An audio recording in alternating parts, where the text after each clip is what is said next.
Billet aluminum wheels have arrived for our wrecked R1S. As you can see, the original ones are a little worse for wear. We bought this 2016 Yamaha R1S completely destroyed.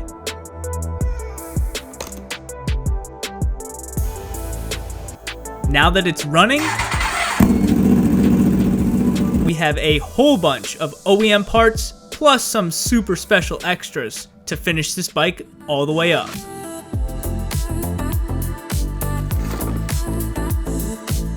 These pilot lights were hard to come by, but now since we have both, we can finish up the front nose assembly.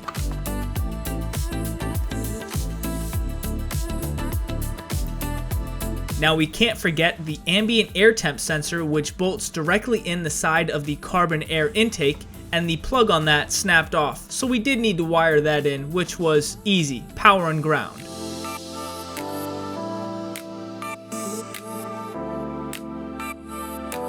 Exposing the copper on the harness side and our new plug side, and then using a solder shrink connection, using a heat gun at around 450 degrees Fahrenheit, fusing the two connections together. On the other side of the intake is a solenoid, which uses vacuum pressure to open and close a flap inside of the OEM air intake. We don't need it, but I'm going to keep it plugged in case it throws a fault.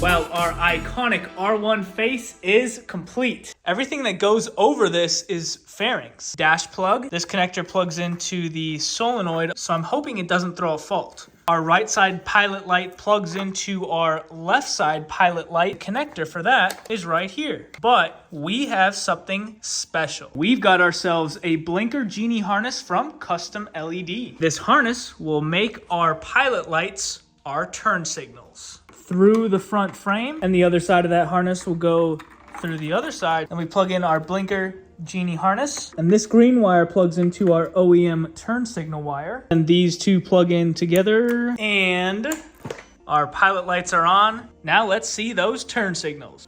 Left and right. That is sweet.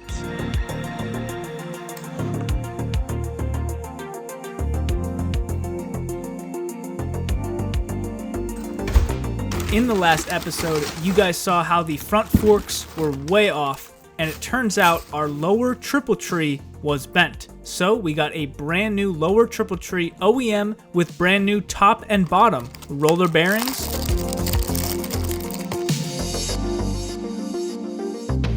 So now I've got to remove the forks and the lower triple so I can pop out the old bearings inside of the frame.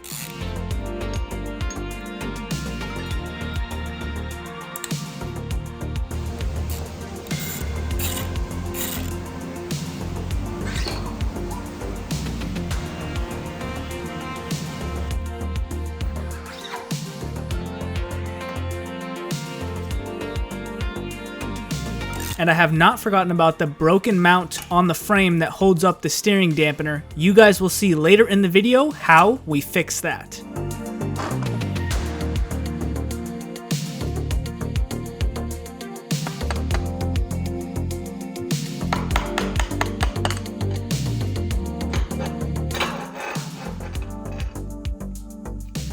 It may be hard to tell on camera, but let me show you how this triple tree is bent. When I push on the corners of our new triple tree, it does not wobble at all. It is perfectly flat. Then the old triple tree in the same exact spot. And even though there are no cracks, this lower triple tree is warped.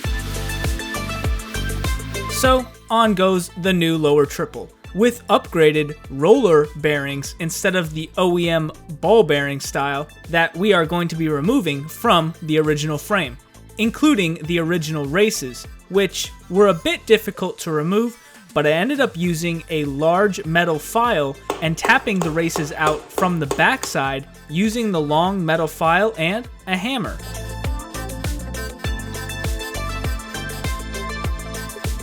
Now time for our new bearing races. Now be careful, these bearings are actually two different sizes. The first one is 31.06 millimeters in inner diameter, and this one goes on the bottom of the lower triple tree. The second bearing is 30.1 or 0.09 millimeters in inner diameter. This one is for the top of the lower triple tree stem. As you can see with the digital caliper, the bottom of the stem needs the bearing with the larger inner diameter, and the top needs the bearing with the smaller inner diameter.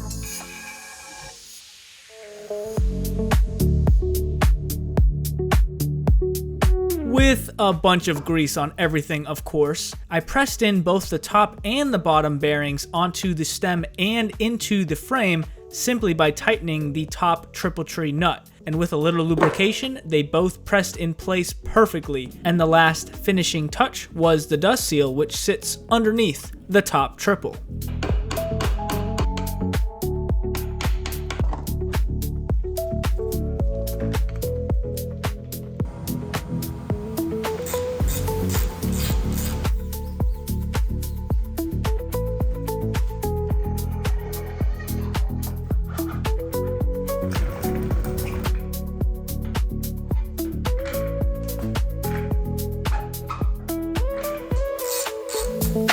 And would you look at that, our forks are back to perfectly straight because of that new lower triple tree. They are in a line, all cleaned up and ready for that new front wheel.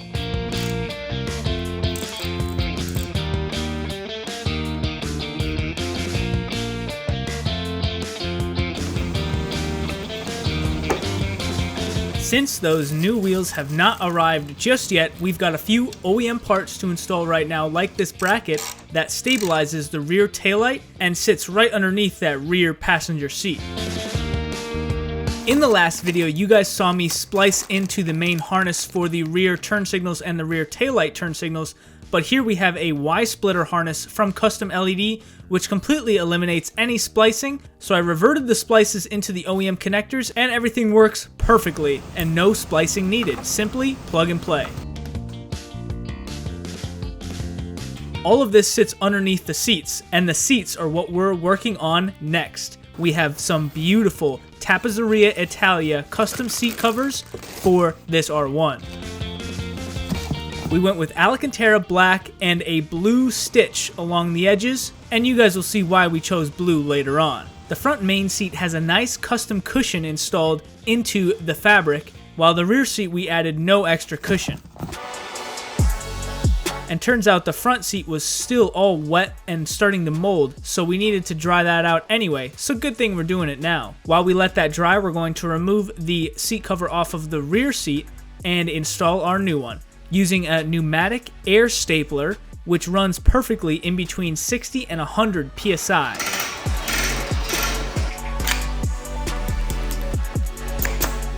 And there's our rear seat all done with the new cover. Now I did mess up a little bit here. I made this cutout a little bit too big for the rear lock cylinder, but it still works.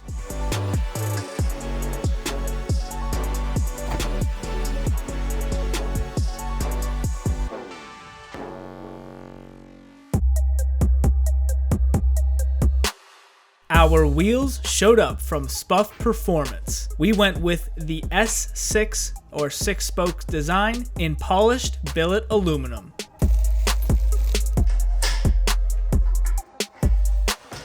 You'll see later on how the new wheels do not utilize the original OEM cush drive assembly, but we're going to use this rear tire as it's practically brand new, and it's a Pirelli Diablo Rosso 4, which is a fantastic tire. The main difference in these wheels is cast aluminum cracks and billet aluminum bends. And they're extremely light. Now that we've got our tire, we also need the rear wheel's speed sensor and the rear rotor. Inspected and cleaned the rear Rosso 4, no damage to it. Now we're going to apply tire lube to the inside bead and mount it onto our brand new rear wheel.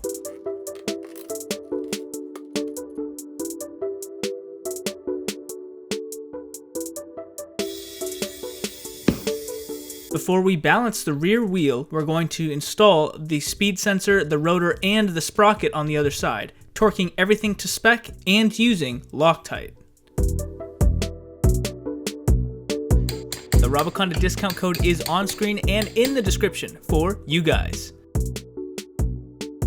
This side is going to be a little bit different than a normal R1 cush drive assembly. This is what a factory cush drive rear hub looks like. It has your standard cush drives that sit like this in the sprocket carrier. But on this CNC billet wheel, we've got a similar cush drive assembly to a single-sided swing arm. Let me show you. Like on the Superleggera, a bolt goes through a circular cush drive and then clamps the sprocket down to the hub. Also exactly like our MV Agusta single-sided swing arm cush drive assembly. So we will take one of these supplied bolts. Once we have the sprocket and everything mounted to these, we will slide them into the cush drives. Once those are in, the CNC billet sprocket carrier slides over the bolts and the sprocket bolts to that on the other side, which brings us to our brand new front and rear sprockets and chain from Sprocket Center. But I did mess up and I ordered the wrong rear sprocket size, so I ordered the correct one and it will show up here real shortly. But I had an old sprocket laying around that fit this hub perfectly, so let me show you how this all works together.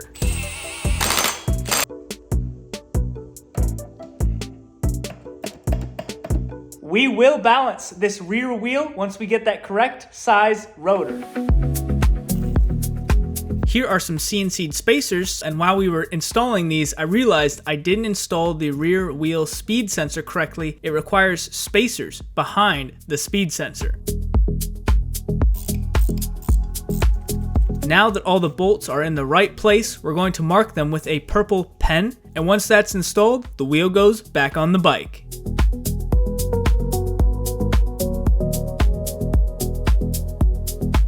Now for the front wheel, which shouldn't be as difficult, using a SC3 Supercorsa tire for this wheel.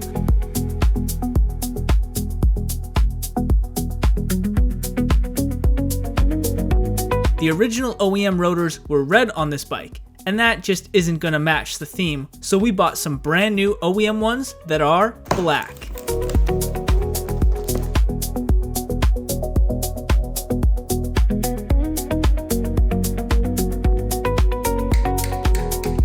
The front wheel speed sensor also mounts with spacers to line it up with that speed sensor that mounts in the front forks.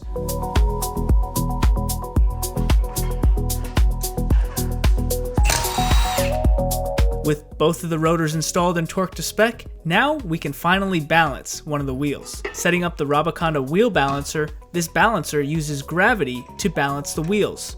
The heavier side of the wheel naturally drops to the bottom, and weight is applied to the very top of the wheel. This balancer and tire mounter are seriously some of the best tools I have in this shop.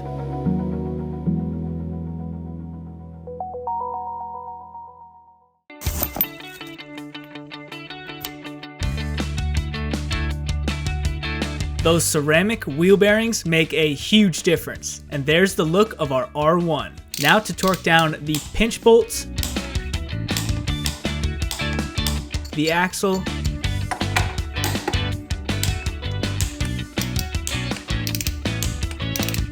the caliper bolts,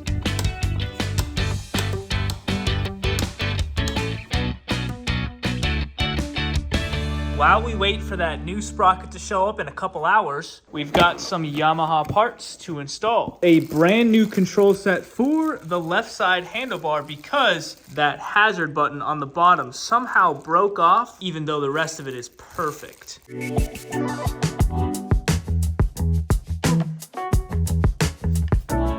These two connections are for the clutch switch, which is a part of that whole harness. The harness snakes inside of the fork and around down to all the other connections on the left side of the radiator. Now I'm making sure to connect all 5 plugs exactly where they're supposed to go. Once that's all in, we're going to disconnect the steering dampener in the front, get this little piece of cast aluminum ready for our welder. Before we head over to him, we've got a few things we still need to take care of, like putting on the grip on the left side. Using some hairspray, it slips on the handlebar real easily. Then let it sit for a couple of hours and it becomes hard as a rock. Then the bar end mounts literally go in with a hammer.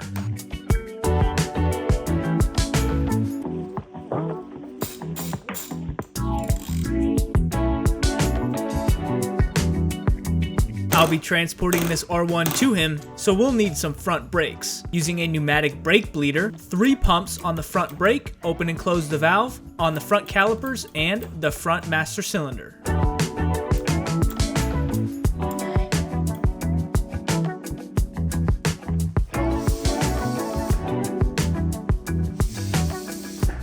While it was snowing, our correct rear sprocket showed up. You guys can see we needed a 525, which is a thicker sprocket compared to the 520 that we had laying around.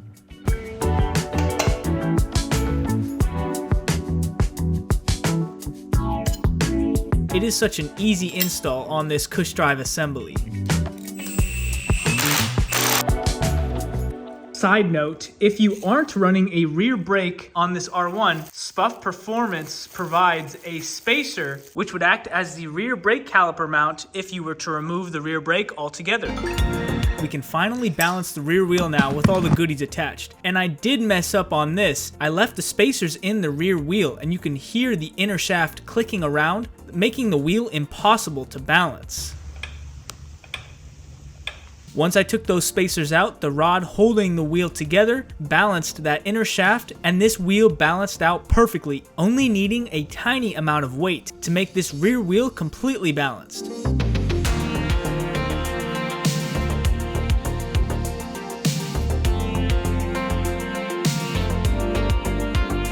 Can't forget the outside swing arm spacers for the axle, a little lubricant on the axle, and she's all in place.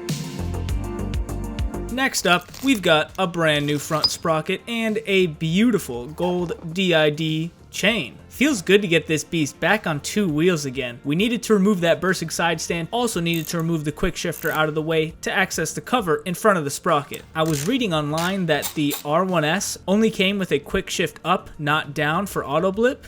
You're not gonna believe this. Guys, I have not touched this rear nut. Check this out. I have never seen this before. That was being held on with hopes and dreams. But like I was saying with the quick shifter, only way to find out is on our first ride. With that front nut torqued and scored, we get to crack open a little bit of carbon from RPM, which adds so well to this R1. There are 2 different size chain options, a 525 and a 520. The 525 is a thicker chain rated for more horsepower, and since this R1 makes over 200 wheel horsepower with this tuned ECU, a thicker chain, although it may weigh more, is a safer option. This chain comes with seals, and it's the right amount of links, so I don't have to cut it at all. I can simply just add the master link and press it on with our Motion Pro toolkit. Once both of the links are pressed on, I'm going to mushroom out the ends of the master link so that the outside link never comes off. Then we'll adjust the chain, make sure it is dead straight down the middle of the swing arm.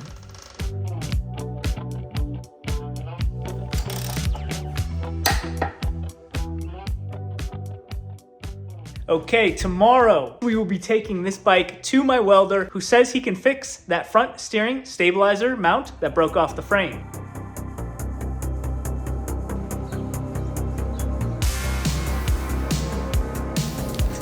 The frame is cast aluminum, which is very porous, and it's painted, which makes it even harder to weld onto. But Evan cleaned up the area and MIG welded a nice bead around the whole tab that had snapped off. He had very little room to work with so that he wouldn't mess up the threads for the steering stabilizer, and everything turned out great. Now it's back at our shop to get cleaned up and painted black to match the rest of the frame. And we're leaving that aluminum bead all around the tab to provide even more strength for the steering stabilizer mount.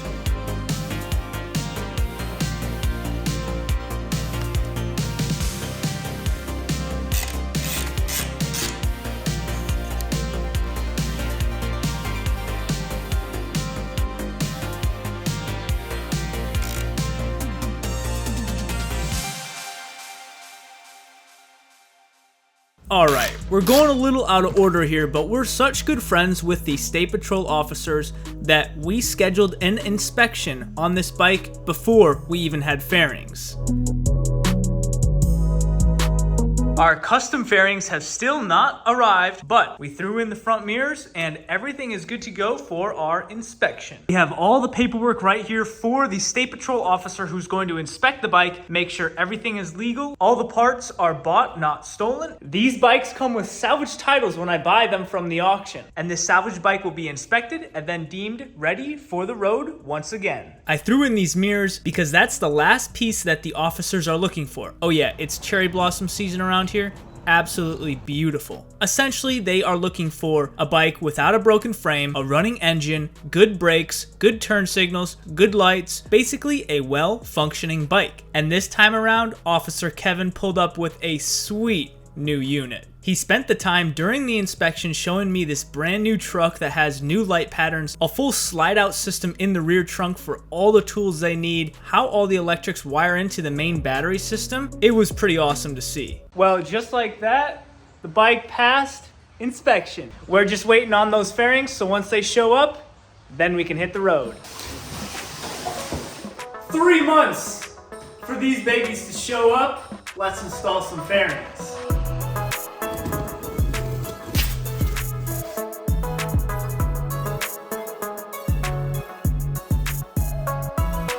That sweet baby blue is the color I chose, and I could not be more excited to start the install of these fairings. We started with the rear fairings. First, we had to fix the broken tabs on the magnesium subframe with a little bit of epoxy or JB weld, and I found with this method, using a heat gun cures the JB weld so quickly and you don't have to sit there for 30 minutes. But we're gonna let this stuff sit for quite some time, so let's move on to the front nose fairing. I always recommend keeping your old fairings because throughout this fairing process, we're gonna be swapping over all the correct hardware. There's usually a lot of test fitting and occasionally some modification, like these rubber mirror mounts that I needed to adapt to our new carbon stay bracket, which also needed to be drilled out just a little bit so that the mirror dampener mounts would fit perfectly with the front fairing.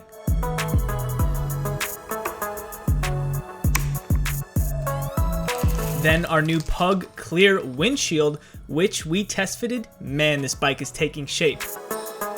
Okay, it's hitting the reservoir. We're gonna need to adjust that reservoir.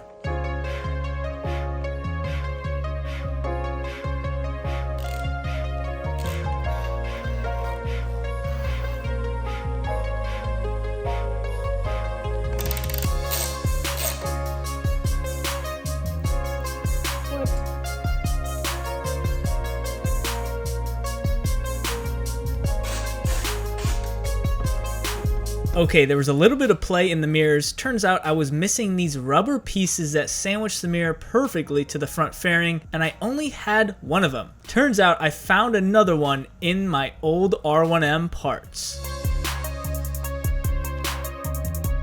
And then we also had to epoxy, or it ended up being panel bond, the rear tail fairing trim pieces together because they don't exactly fit very well. That front end looks insane. I cannot stop smiling when these bikes start coming together. After a full 24 hours, panel bond secure. Time to install the tail.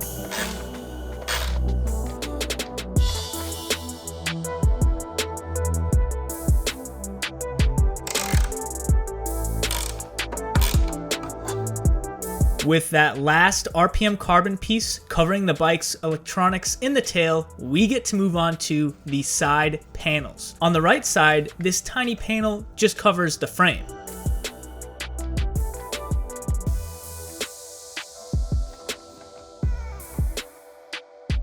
On the left side, it covers the bike's ECU. And this bike has a race ECU. With those panels on, we can install the big boys. The right side is the side that took all the damage, so we had to do a little bit of adjustment with all the brackets. This piece fit perfect. I'm telling you, aftermarket fairings are getting better and better.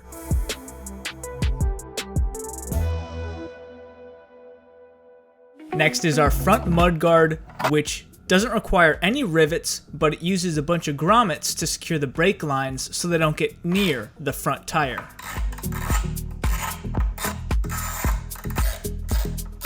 The Bursig center stand has to be removed now so we can install the left side fairing.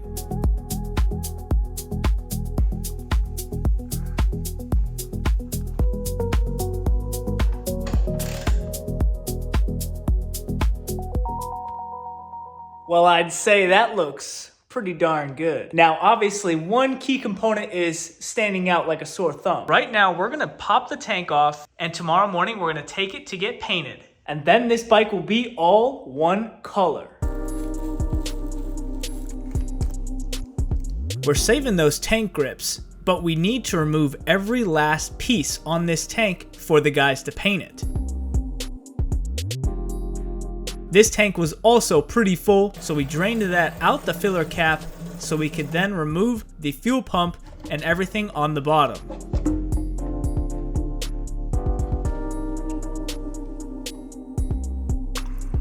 There's still a bit of fuel left inside the tank, so we'll flip it over, drain it the best we can for the paint guys, and bring over a sample piece so they can match the color perfectly. The paint guys got right to work. They started prepping the tank, fixing a few dents and dings from the previous wreck, and they started to paint it. But while we waited for that, we have some carbon dash pieces from RPM to install on the right side and the left side, making that dash look that much better.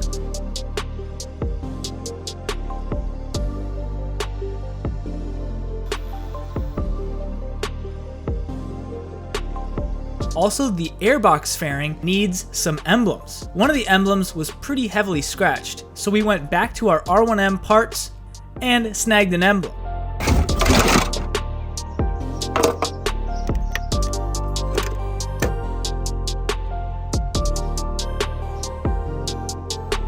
The emblems are directional, so they're impossible to mess up on the fairings. There's even an arrow on the backside of these emblems pointing which way is up or down.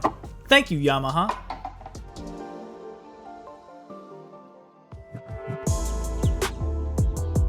The tank is painted. Time to bring it home. We are just about finished with this R1. The guys at Pointet Auto Body absolutely killed this tank. It is so slick. Let's install it. The tank is back and it looks incredible. I decided to leave the foam on the tank because that sits on the fuel rails. First thing to go in our new tank is the fuel pump, along with the seal and the metal plate that bolts it to the bottom of the tank using a bunch of 8mm bolts. Then the fuel cap, which you actually can't take the key out of until it's back in its locking position. Then I just simply used a bunch of 3M adhesive and re-adhered everything we had previously peeled off.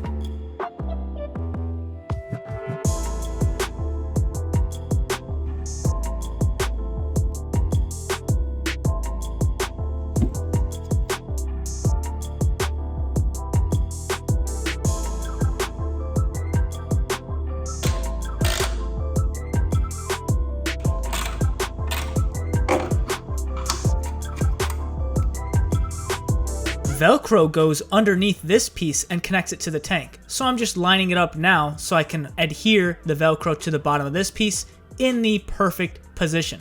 And you're gonna see in about a couple seconds, we were pretty spot on.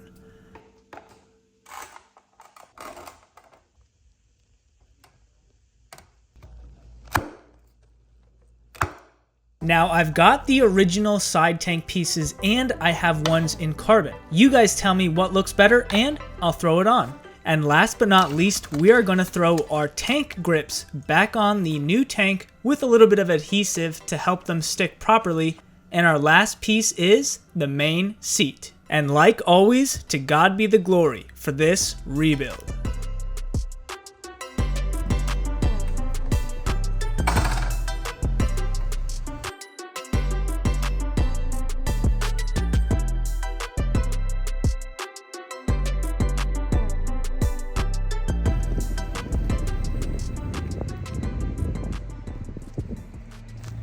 This is the end of the Yamaha R1S series.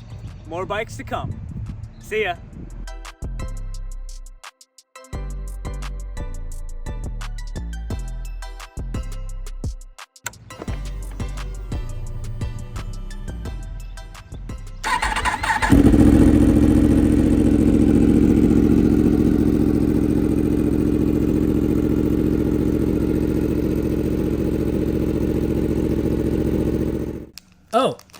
you stuck around. So I never do this, but I bought one of those reservoir sock covers because I just hate the yellow brake fluid color on the dash. Wow, that really cleans it up. I'm a believer in these sock things. Yeah, we also removed the Bursig side stand mount and put the frame bolt back in place. Plus airing up the tires and retightening the chain. Just a few minor details. See ya!